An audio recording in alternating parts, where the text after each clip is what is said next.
Você pode até nunca ter assistido por completo o filme Amor Estranho Amor, de 1982, mas com certeza você ouviu falar dele. Você talvez tenha visto uma ou duas cenas aí, um recorte de 2 ou 3 minutos, o suficiente para você ver que é um filme polêmico, para muitos o filme proibido da Xuxa. Mas numa obra de 2 horas, será que ele se resume apenas a isso? Qual que será o contexto? Por que que eles fizeram aquilo? Por que existem aquelas cenas e por que que aqueles personagens estão agindo daquela forma? Vamos tentar entender um pouco sobre o que é e como é essa produção? Se prepara para mais um Histórias Perdidas.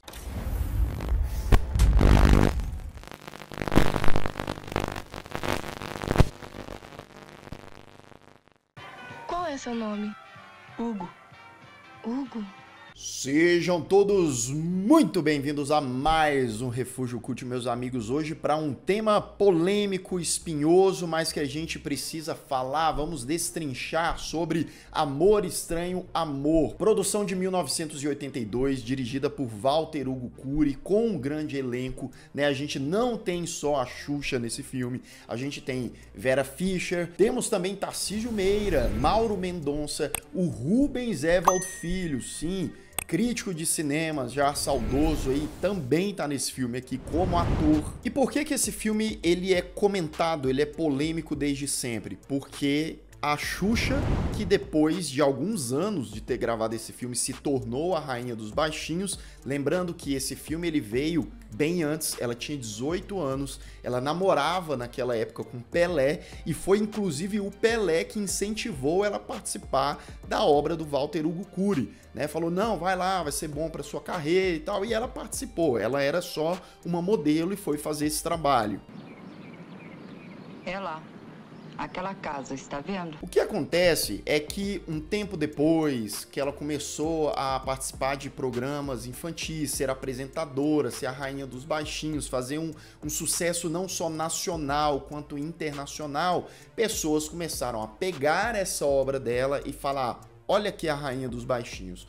Olha só essa cena que ela tá contracenando com esse menino de 12 anos. Isso é um absurdo, babá. E aí isso foi virando uma bola de neve. A Xuxa, Marlene Matos, a galera da produção, o pessoal ficou desesperado porque, querendo ou não, né, eram 2 extremos diferentes da carreira da Xuxa em períodos diferentes, mas ela caiu na pilha e ela passou a tirar de circulação o filme, né? Ela investia ali pesado, o pessoal falava que todo ano ela gastava uma grana aí para o filme não ser comercializado mais. E isso claramente aumentou as teorias e essa popularidade do filme porque ele se tornou um fruto, entre aspas, proibido, né? A galera falando, ah lá, é isso mesmo, a Xuxa tem vergonha, a Xuxa não quer que as pessoas vejam o que ela fez lá no filme. Porém, todavia, contudo, Xuxa Meneghel, hoje em dia, né, de 2018 pra cá,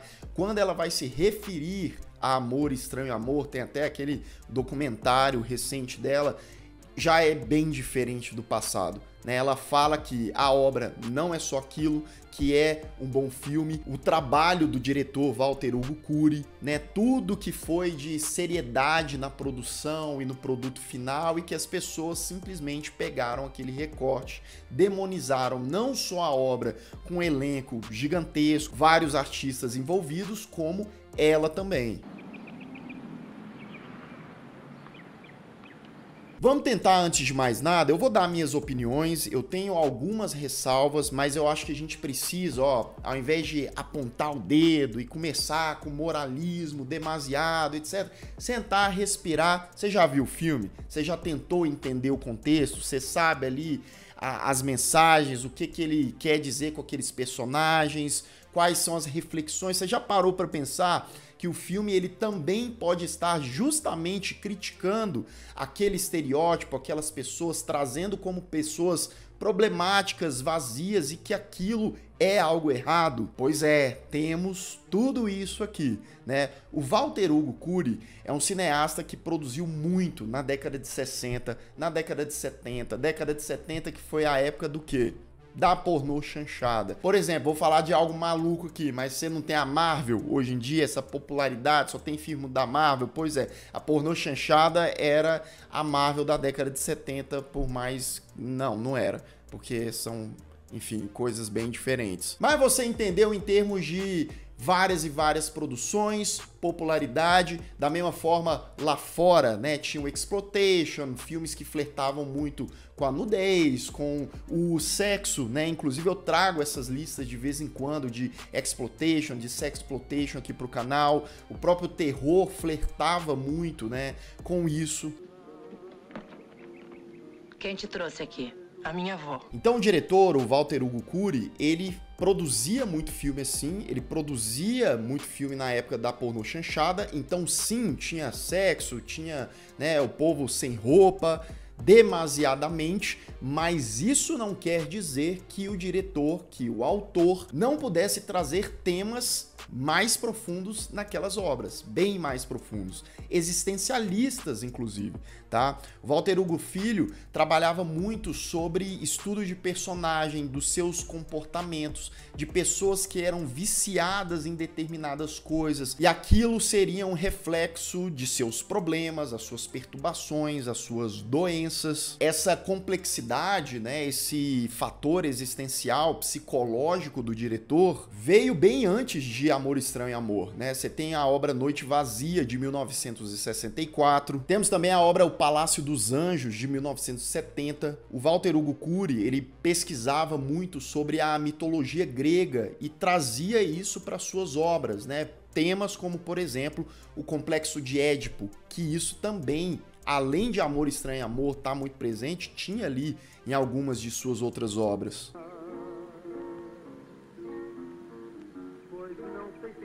Um personagem central nesse filme e nas polêmicas, né, em relação a esse filme é o ator Marcelo Ribeiro, que tinha 12 anos na época do filme. Eu já li e assisti várias entrevistas do Marcelo Ribeiro. E ele sempre fala da admiração que ele tem, né, até hoje, pelo Walter Hugo Cury, que o diretor faleceu em 2003, mas ele fala do profissionalismo que tinha ali nos bastidores, né, como ele era tratado, como ele era respeitado, ao mesmo tempo que hoje, um cara de 50 anos de idade, ele diz que, bem, se o meu filho de 13 anos, né, que ele tem um filho adolescente hoje em dia, né, fosse para fazer um filme desse, eu deixaria? Não, eu não deixaria, afinal é uma criança. E aqui eu entro com o meu comentário, eu faço esse parênteses, né? A gente entendendo todo o contexto do filme, né? De quando ele vem, que é um filme de 41 anos de idade, que ele é fruto da pornô chanchada e do cinema daquela época e de como ele era realizado. Eu acho a forma ideal expor uma criança a cenas em que, sim, por mais que o próprio Marcelo Ribeiro falou, tá? Algumas cenas ele não era exposto.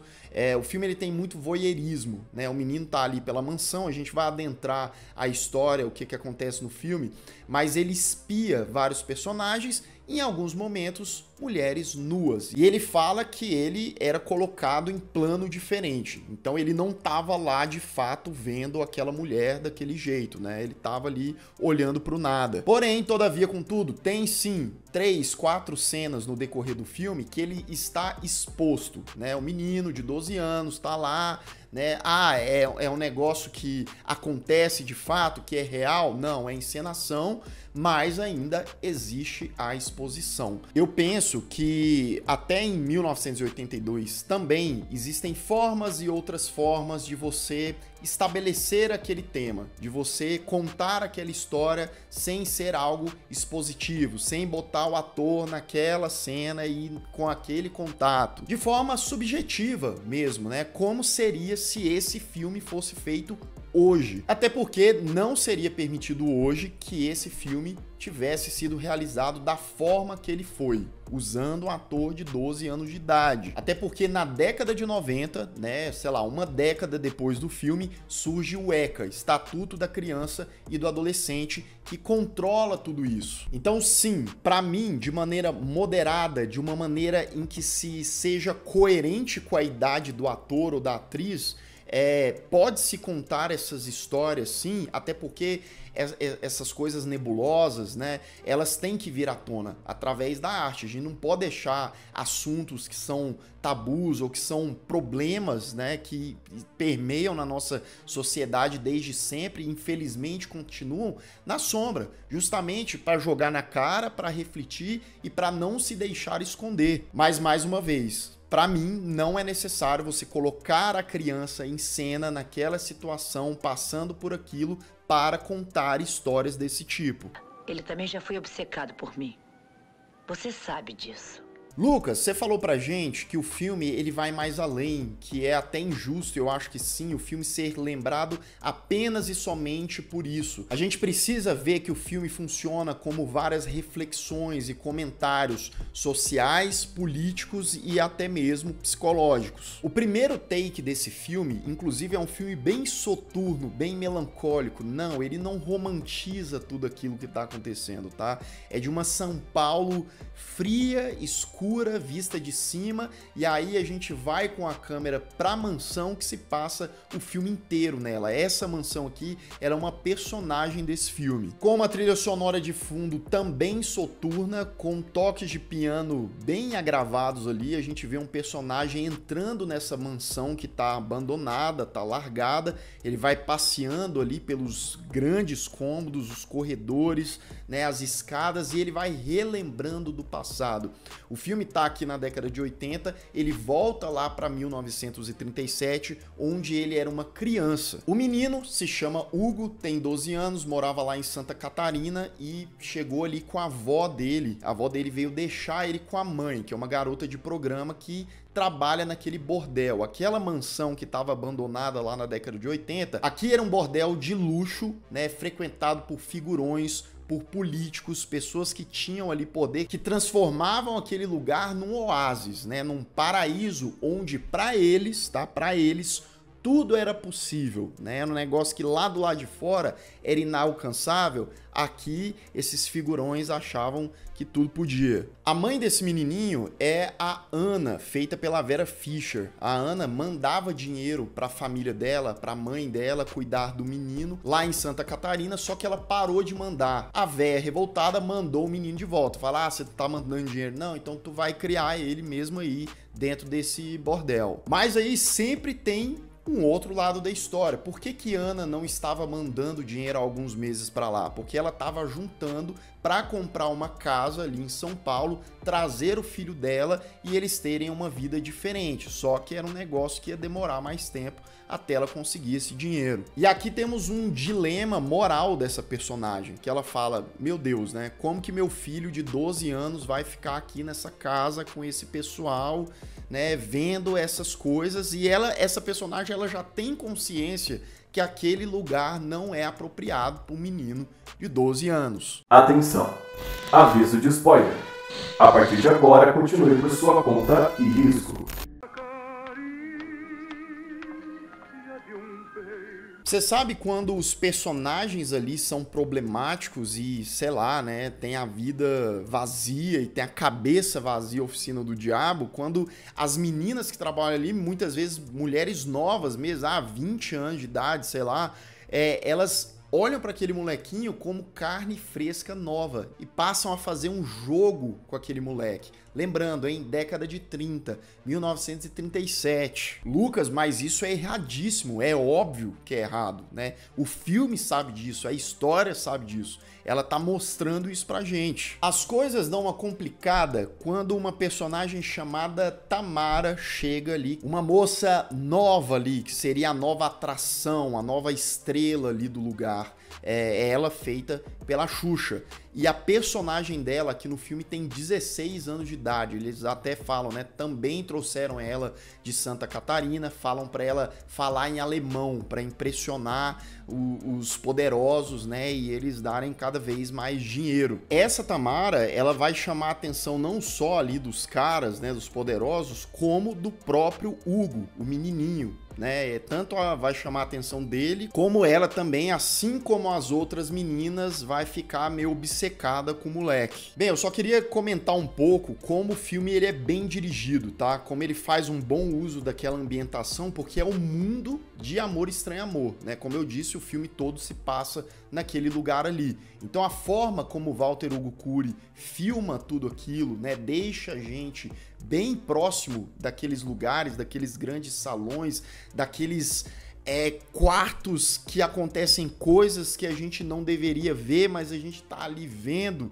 né? O uso de sombra, de luz. Por exemplo, tem uma festa aqui que vai ser uma parte central na trama, em que é tudo muito sombrio. É como se tivesse tudo apagado, deixando aqueles personagens nas sombras, sabe? E um grande sinal de que aquele menino tá sendo negligenciado no filme para a história do filme, a história consciente disso, é que existe um contraste, tá? O moleque, ele é colocado num sótão da mansão, porque ele não pode ficar ali, né, às vistas e tal. Então, tanto a Ana, a mãe dele, quanto a Laura, a dona, a mulher que manda no bordel, fala, não, fica ali por enquanto até a mãe dele decidir o que vai fazer com o moleque.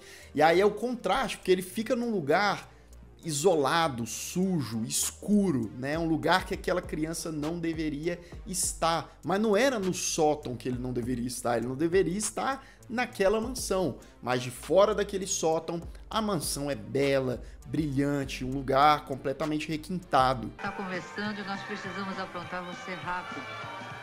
Claramente, o filme também dá sinais ali, um pouco depois, de como toda aquela situação, o menino vendo coisas, tem o voyeurismo do filme bastante presente em várias cenas, principalmente da parte do menino, onde ele observa as coisas acontecendo, porque como ele tá no sótão, ele tem acesso a um fosso, como se fossem os bastidores da mansão. Então ele consegue olhar ali pelas frechinhas o que tá acontecendo nos quartos. Aquilo começa, obviamente, a mexer com a cabeça dele, a deixar ele impactado. Ele vai ficando confuso até certo ponto de, inclusive, fantasiar, pensar na própria mãe. Isso mesmo. E aí entra aquele conceito, mitologia grega, complexo de Édipo, onde ele distorce aí a imagem da própria mãe. Temos aqui também nesse filme o contexto político daquela época, porque aqui a gente está em 1937, em 1938 vai ter uma eleição e temos o personagem do Tarcísio Meira, que é o Dr. Osmar, um médico influente querendo entrar na política.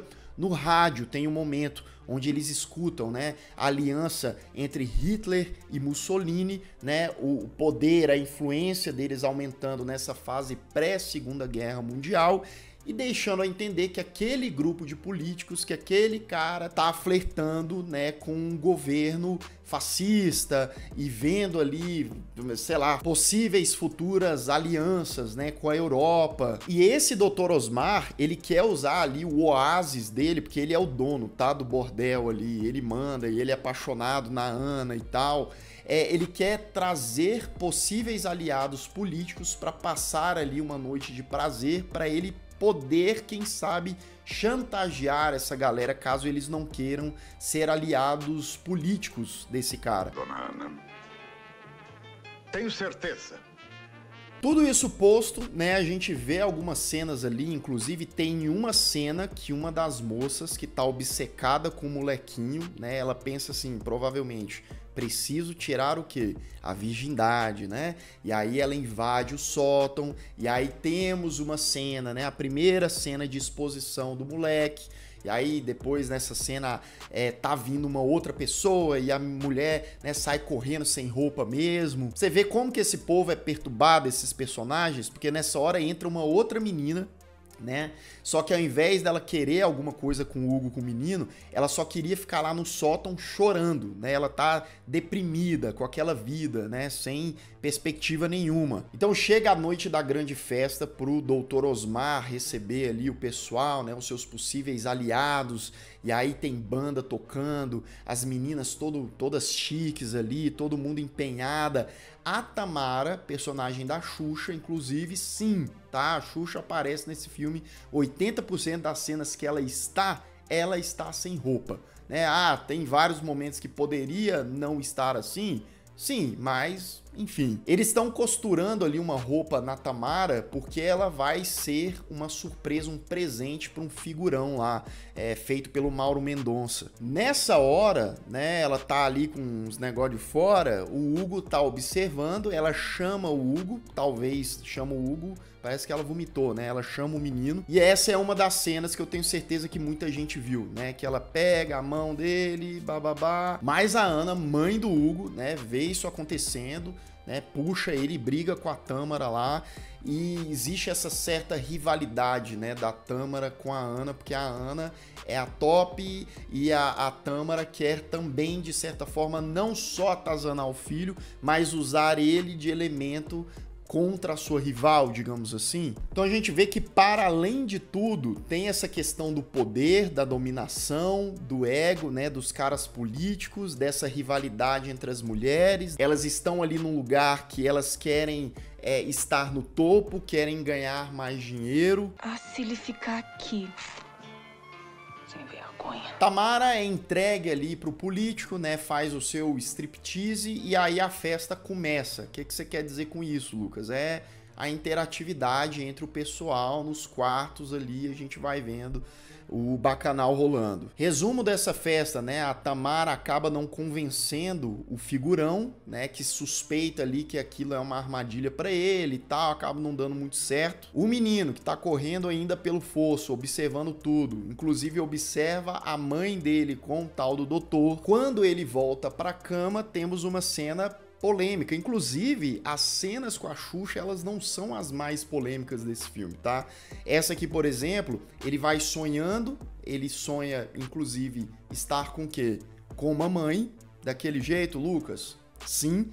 E com as outras meninas lá que cercavam ele, ou seja, o moleque estava perturbado da cabeça. Bem, a noite acaba, amanhã chega, um golpe ali acontece, o Dr. Osmar acaba se dando mal, ele fica, meu Deus, eu preciso me exilar, que a galera vai me prender, ou quem sabe vai, sei lá, me matar. O menino Hugo ainda está na cama, dormindo, e quem é que vai lá atazanar ele dessa vez? A Tamara, personagem da Xuxa, naquela cena mais famosa, né, onde ela chega no sótão e vai lá se deitar com o moleque. A cena ela é interrompida com a chegada da Ana, a mãe do Hugo, que passa a perseguir ali a Tamara, bater nela e expulsar ela.